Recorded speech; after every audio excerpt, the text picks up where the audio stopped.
विधि विवरण ग्रंथ अध्याय 5 10 आज्ञाएं।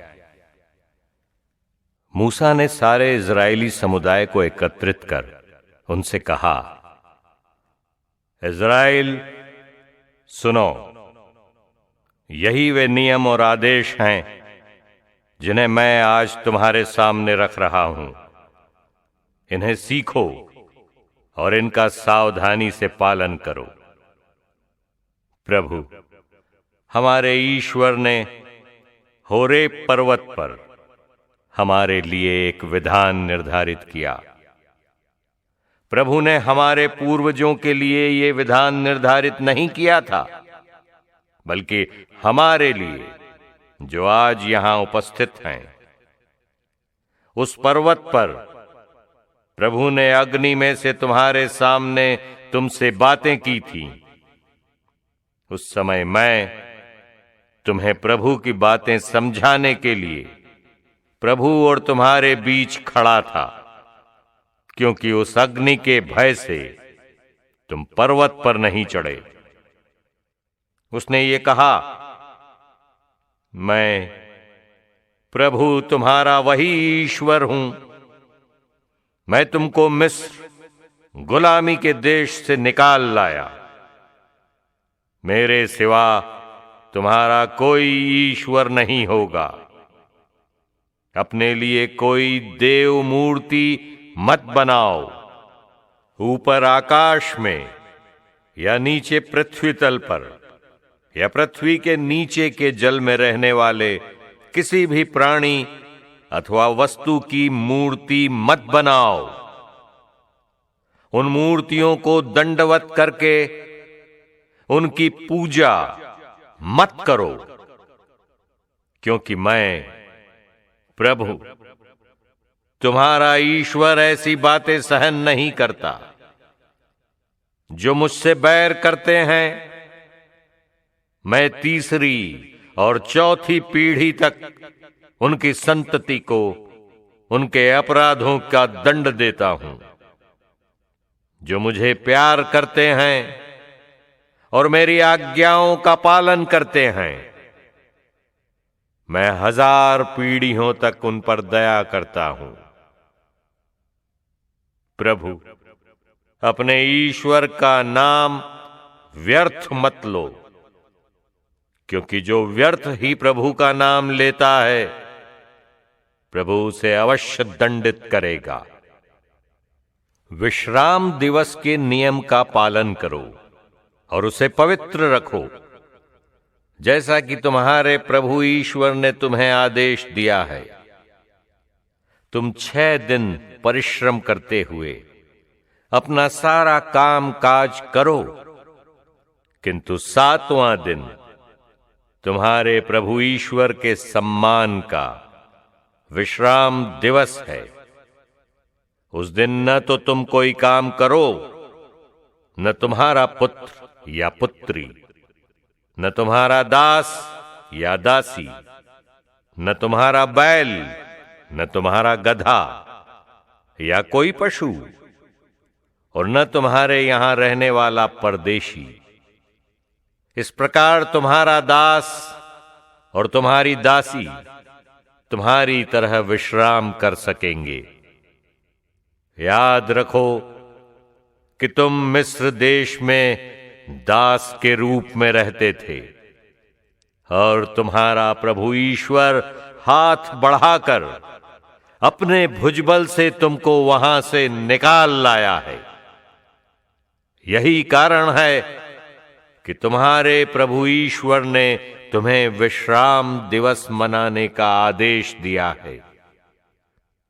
अपने माता पिता का आदर करो, जैसा कि प्रभु तुम्हारे ईश्वर ने तुमको आदेश दिया है। तब तुम बहुत दिनों तक उस भूमि पर जीते रहोगे जिसे वो तुम्हें प्रदान करेगा। हत्या मत करो। व्यभिचार मत करो। चोरी मत करो। अपने पड़ोसी के विरुद्ध झूठी गवाही मत दो। अपने पड़ोसी की पत्नी का लालच मत करो।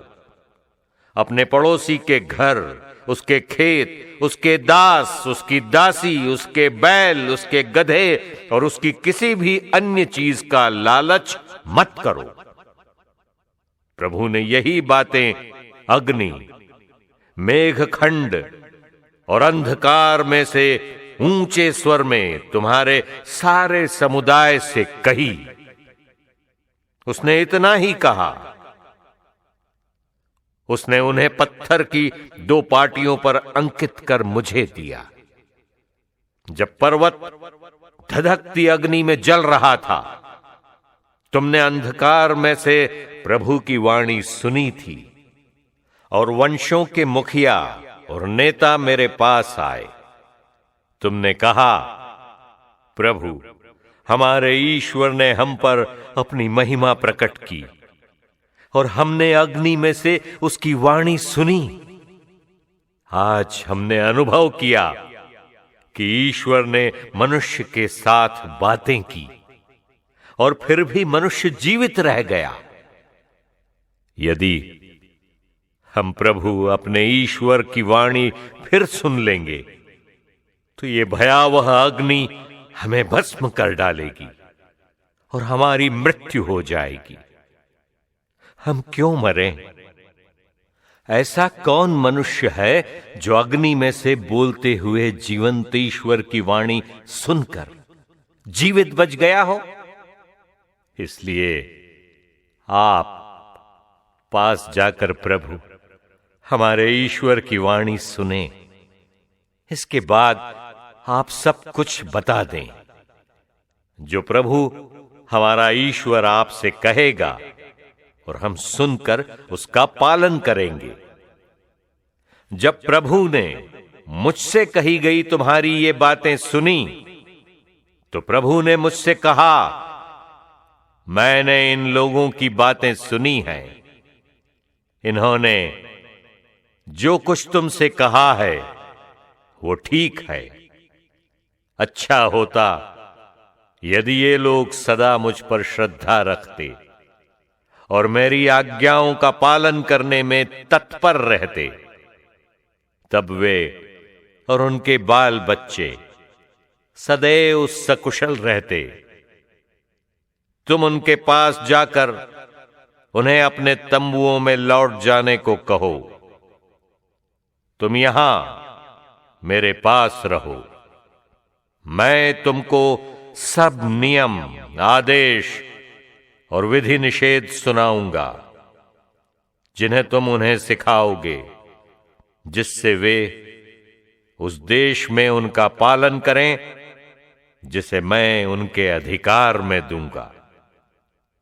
इसलिए तुम सावधानी से प्रभु अपने ईश्वर की सब आज्ञाओं का पालन करते रहो और अपने कर्तव्य पथ से तनिक भी विचलित नहीं हो जाओ।